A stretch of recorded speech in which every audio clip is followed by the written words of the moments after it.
Howdy, film students. Shasta College, fall semester, 100% online pandemic film studies. Hope you're watching your movies. Hope you're trying to enjoy life. It's cold. I go to Starbucks every day and they won't allow us because we're in a purple lockdown. You're not allowed to sit inside. So sitting outside is a challenge right now. But I'll suffer from my coffee. It's amazing what you'll do for coffee. Anywho, it's Monday. I have to look at the date. I don't even know what it is. It's the 9th. School gets out a little over a month, so I got to start wrapping things up. I'm going to assign a quiz today. Don't panic yet. You're going to watch a film, a documentary called Easy Rider, Raging Bulls. I'll assign it. I'll put the links up. Hopefully we could find it for free. It used to be on YouTube for free. And then for some reason, parts 1 and 3 are on there, but not part 2. So you might have to pay for it, but if I could find it on Canopy, I think it was there last time. I hope so. I'll tell you about that. You're going to have several days to watch the film, and then I'm going to assign the quiz.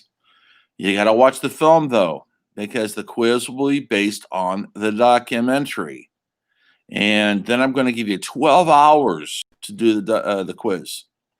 So you'll have several days to watch the film and 12 hours to submit the answers to my incredible, intense questions. It's going to be an essay. Yes, I don't believe in true or false. I don't believe in multiple choice. It's too easy for you. I want to make it as hard as I can. Only kidding. But I also want you to think and put on the critical thinking cap, just like you have been for these essays. Then after that, that's what we're doing this week. Or essays, that's what you're doing this week. What I'm doing is still grading your papers. I finally finished the Citizen Kane papers. Now I'm on the waterfront. And I already forgot what the other one I signed. Did I sign Rebel Without a Cause? I'm not sure.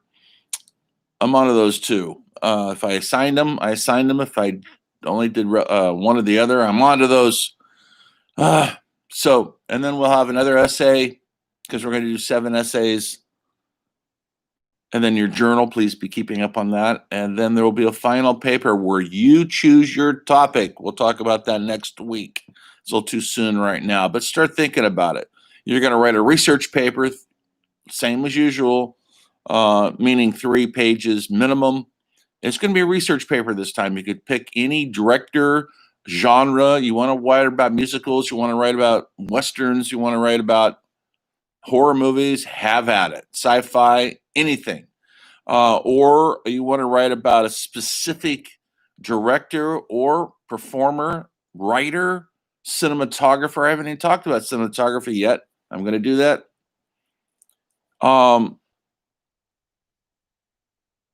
Do it, but you got to run it by me. So shoot me a text or an email, and you know what those are. It's in the syllabus.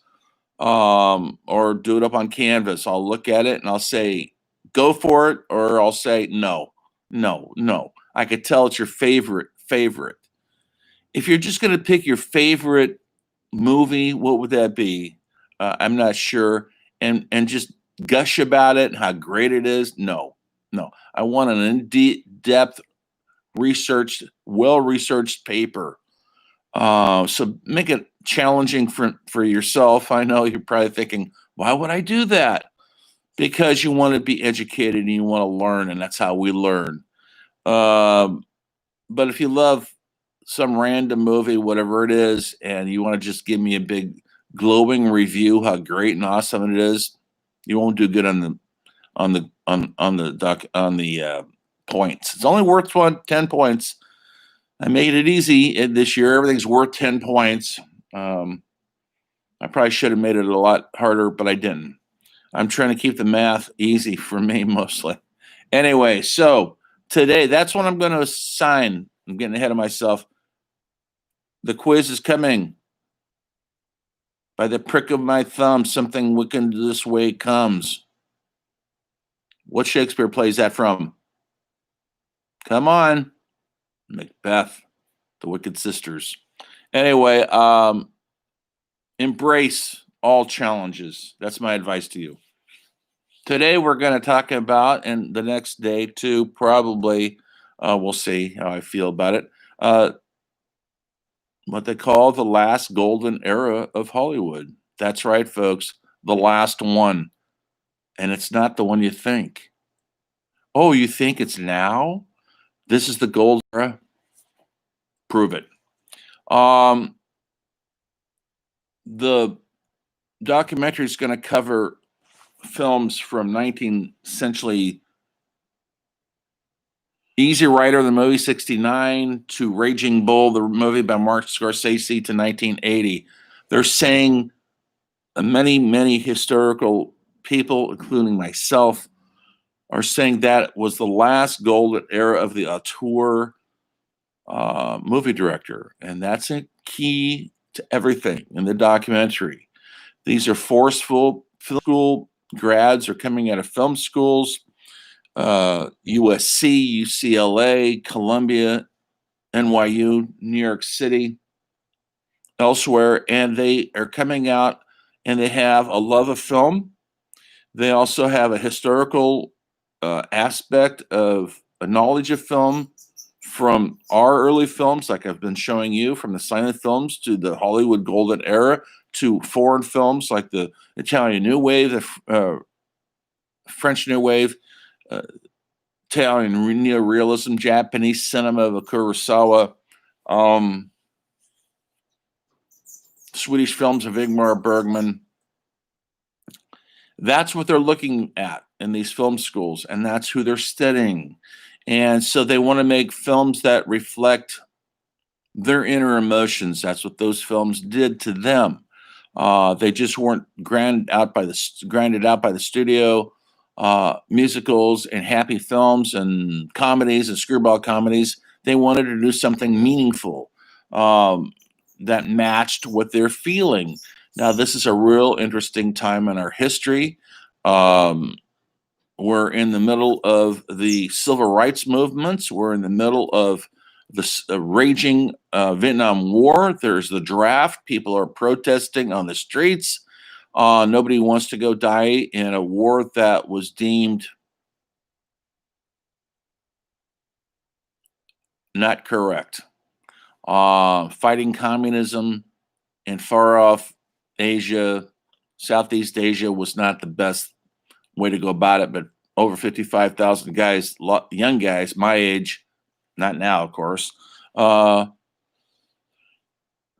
their lives defending democracy in a faraway land. We've seen the movies. Maybe you have, maybe you haven't. Been some great movies. Apocalypse Now, Full Metal Jacket, Platoon, a ton of others have come out about that era.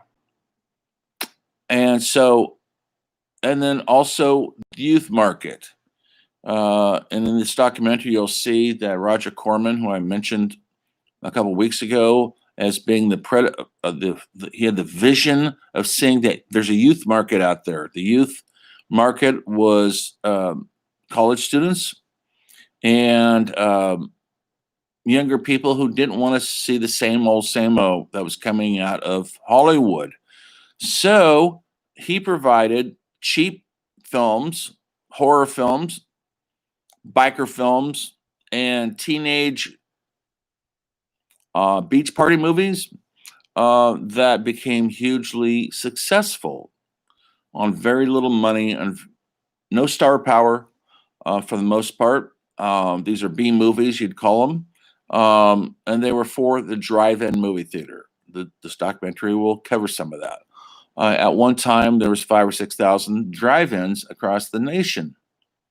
And kids like to get in the car and go to movies. That's what we did. Now, it's interesting in these pandemic times that drive-ins are going to start popping up again because essentially it's hard to go sit in a movie theater unless you separate and have your mask, and it's hard to eat popcorn through a mask. Um, so right now they're looking at all sorts of new ways to watch movies. That's going to be one of my main themes here later on. Something you could write about in your paper. Where are we going to see our films now? And what's going to change? And how long is it going to change? This might go on for years, folks. We don't know. We just don't know. And until then, we've got to still make stories. We have the equipment, we've got the talent, we've got the ambition, but we don't have a place to see our visions up on the screen anymore besides the small screen, and it's a different experience. Really, it is. When you go see Road Warrior, The Last Road Warrior, which was really one of the best action films in the last 20 years, and my Fury Road, maybe you saw it. If you see that on a small screen, you're missing out on the brilliance of that film. It needs to be seen on the large screen, huge, because it's huge in its visual epic and its epic storytelling. Like Apocalypse Now, like Star Wars, like so many other films that really need to be seen on the big screen. What are we losing? We're losing a lot if we don't sit that way. Yes, I know it's easy to sit home, watch it on our TV, or even watch it on these things. Yes, I know you guys watch them on those. Okay, but you're missing out on a huge, important aspect to what makes cinema cinema. So, but before I go into that, which I'll be talking about in the next couple of weeks, the future of cinema, that's really important. What's it going to look like? Right now, the future of music is hugely compromised with the pandemic, and everybody's closing down. No people gathering in bars or concert halls or anywhere else. And when I say music, I'm really concerned about rock and roll. I know you probably don't even care about rock and roll, but maybe you're concerned about Lady Gaga. Be concerned. Or maybe you love symphony music, do you? Maybe you love opera. You never know. Or musicals from Broadway. Well, that's all been compromised because of the shutdowns. So what are we going to do? How are things going to change? It's an ongoing work in progress. But like, for example, they're starting to do concerts now in Nashville and elsewhere where you drive in. You sit in your car and you watch the concert down on stage. That's keeping everybody socially distanced. You're experiencing the live experience, but of course, you got to have a huge place to do it because how many cars can you get into a small lot? People are working on alternative venues. Let's put it that way. So maybe cinema, I think drive-ins will start popping up here and there in the meantime. Before we have some kind of cure-all for this pandemic, we've got to watch our cinema where we can. So, in the civil rights movement is happening in America in the middle 60s. Martin Luther King is marching. Malcolm X is out there, and they are preaching two different messages. So historically, so culturally, and this class is a humanities class, you should know what's going on in the culture. I've tried to make that clear on those other eras of films we talked about, the 40s to 50s, what's going on in the 40s. Well, World War II, what was the 50s? Our Cold War, the atomic threat. The 60s is all about social upheaval, the Vietnam War, civil rights for African Americans, the women's movement. Yes, folks, women in the 60s still could not have a credit card. Yes, hard to believe.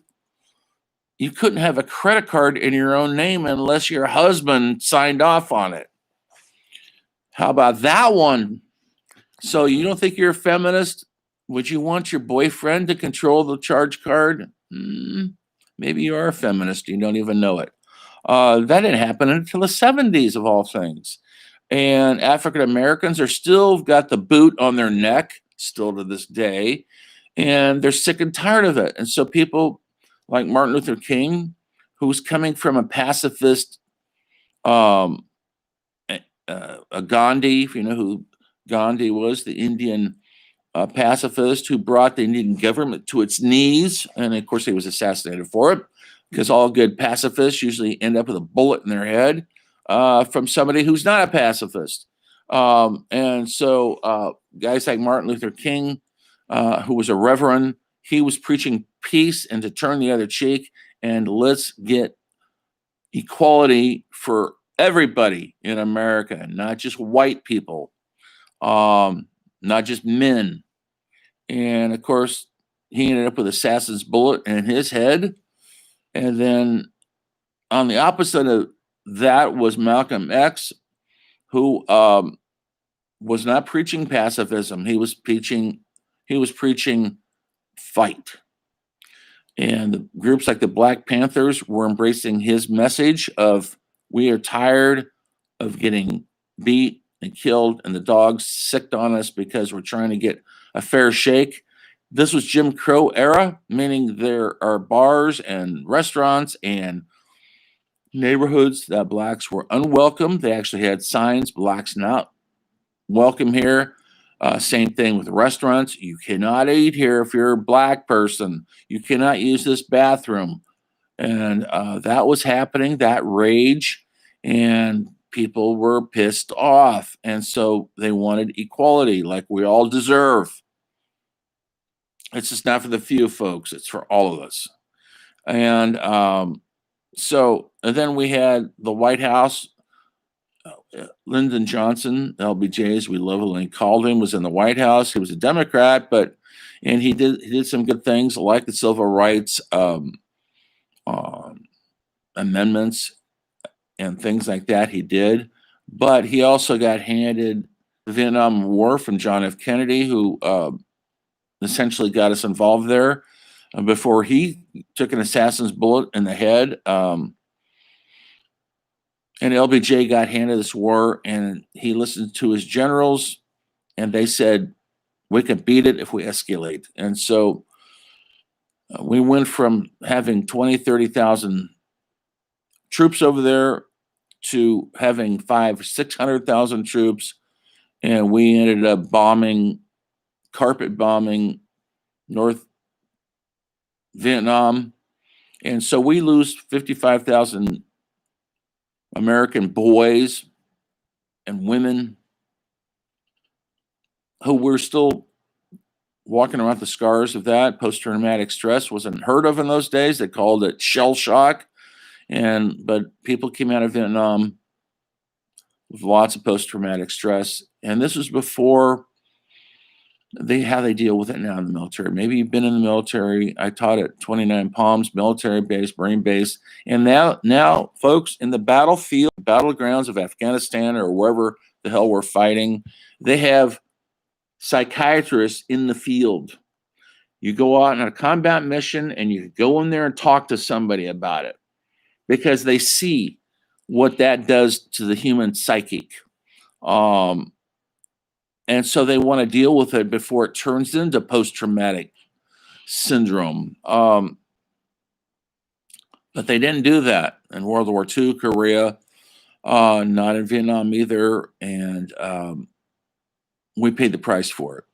So a generation of young people were coming home with the post-traumatic stress, and they didn't even know it. And so they became drug addicts and drunks and violent people.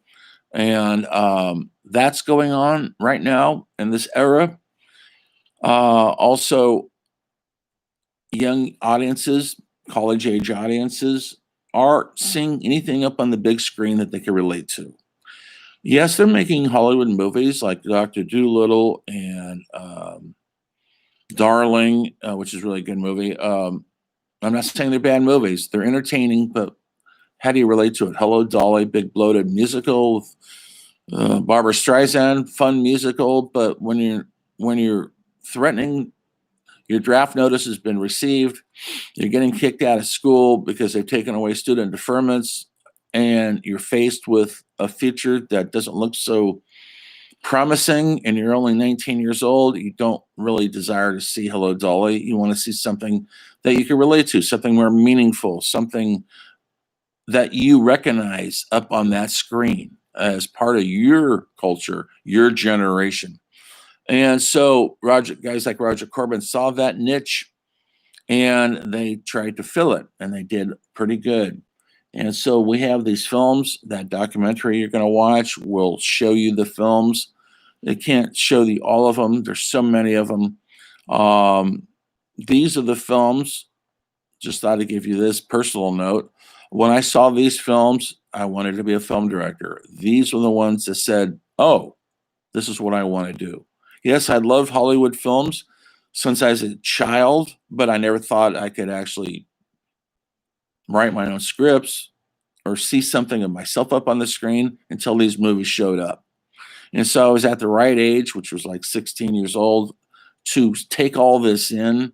And these movies changed not only my life, but a generation's life, and changed the entire culture of the world, because these films went out into the world. And it essentially started with a crime film, genre film, set in the Depression era of this country, based on two outlaw personalities, two real people. It was called Bonnie and Clyde, produced and acted by Warren Beatty. It was his baby all the way. Introducing the great Faye Dunaway. Directed by Arthur Penn. And everything changed after that movie. And you'll see in the documentary the profound change that came because of a simple movie. It showed a cool couple. Bonnie and Clyde in real life people were not cool. They were complete losers, killers too.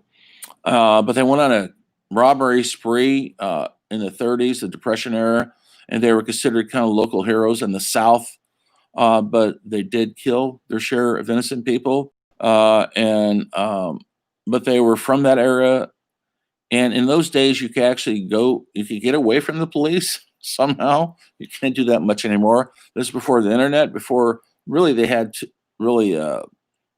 almost two-way radios. And so they could actually outrun the police in a car. And if you get across the state line, they can't chase you there. Things have changed, folks. You can't get away with it. So don't try. And this film was hugely influential from the French cinema I told you about, like Breathless, from Kurosawa's film, Son of Samurai, from the Italian neorealism. So it was an artistic film with a lot of cool looking violence. Yes, they made the violence look cool. Which was maybe a mistake. But be that as it may, young kids flocked to this movie, and they saw it over and over again. Just like y'all seen the Little Mermaid. How many times have you seen it? Admit it. Or Frozen. How many times? Don't be ashamed.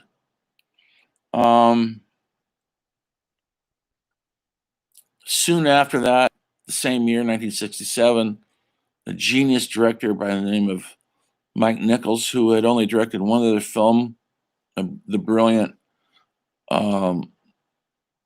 Who's Afraid of Virginia Woolf,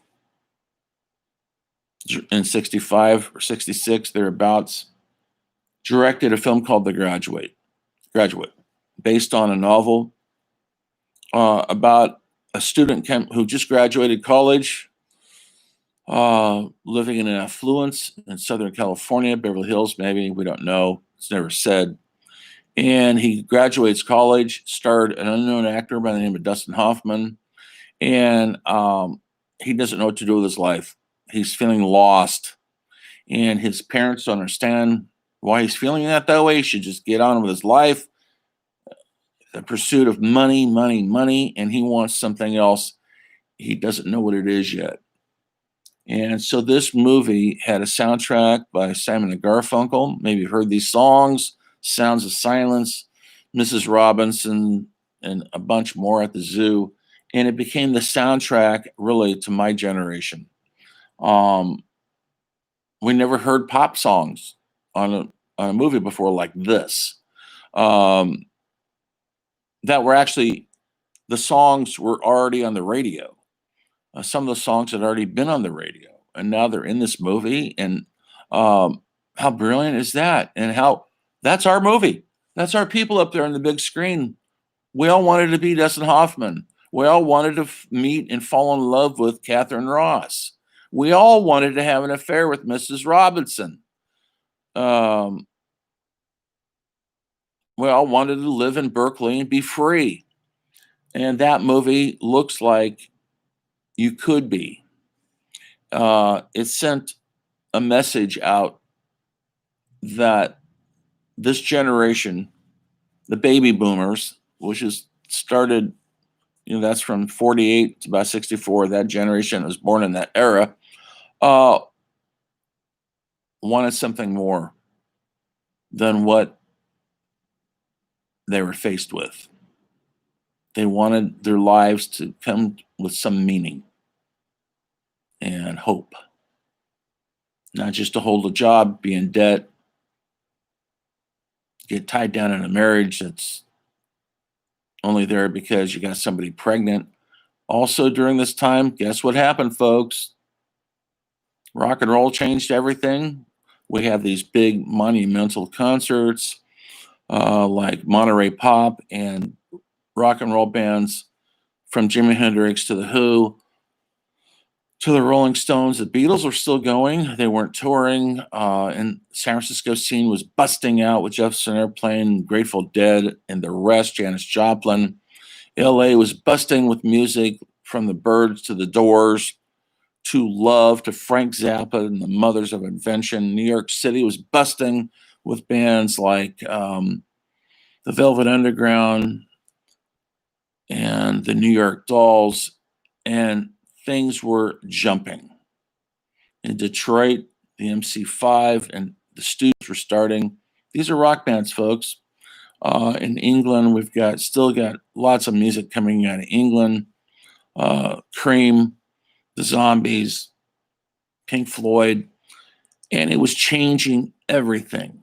Our music is changing the culture, and these films started to reflect that. It was giving us hope that we could maybe change some stuff. And these films were giving us hope that things could be different. But also what was seeped into the system, and it kind of messed it up, was drug use. Absolutely. Smoking a joint, dropping some acid, and going listen to Jimi Hendrix. Okay. Eating some mushrooms, fine, good, whatever. But when the bad drugs started coming in, and they did, folks, and you know what they are, mostly it's methamphetamines and cocaine and then heroin. When that stuff started taking over, it was destroyed, most of it, eventually. But in the midst of all that, there was this little thing called birth control pills. That's right, folks. A female could take a pill and could have sex all night and not get pregnant. That was the first time in our history. And let me tell you, folks, you've heard the term sex, drugs, and rock and roll. I would put film in there also, sex, drugs, and movies. And rock and roll, it was a big deal. All of a sudden, there's freedom to express ourselves, our young selves, and not be punished with the unwanted debt, unwanted pregnancy, unwanted family that we can't afford. It was changed everything. it also messed up a lot of stuff, but that's later. We don't know that yet. So the third movie I'll talk about, and then you guys will have to watch the movie and we'll talk more about it, was a biker film. When I say biker film, I'm talking about Roger Corman had made a series of Hell's Angel movies where Hell's Angels were the heroes of the movies. And these movies made money. And kids wanted to see these guys and gals on motorcycles. They looked cool. They dressed cool. They were outlaws in America. That was a big deal. This movie, Easy Rider, was made for $300,000 or $400,000, which is nothing compared to Hollywood movies. Was made by a couple sort of marginal outsider actors and directors and performers, Peter Fonda and Dennis Hopper, made this biker film called Easy Rider about two guys who do a major drug deal. They get a bunch of money from their cocaine sale, and they drive across America to Mardi Gras in New Orleans to kind of have a sense of freedom. No jobs. The birth control is happening.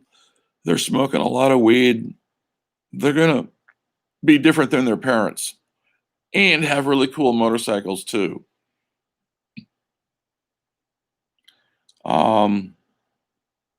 It's a visionary film of a time that for a moment there seemed to be hope for a different sort of future for a whole generation.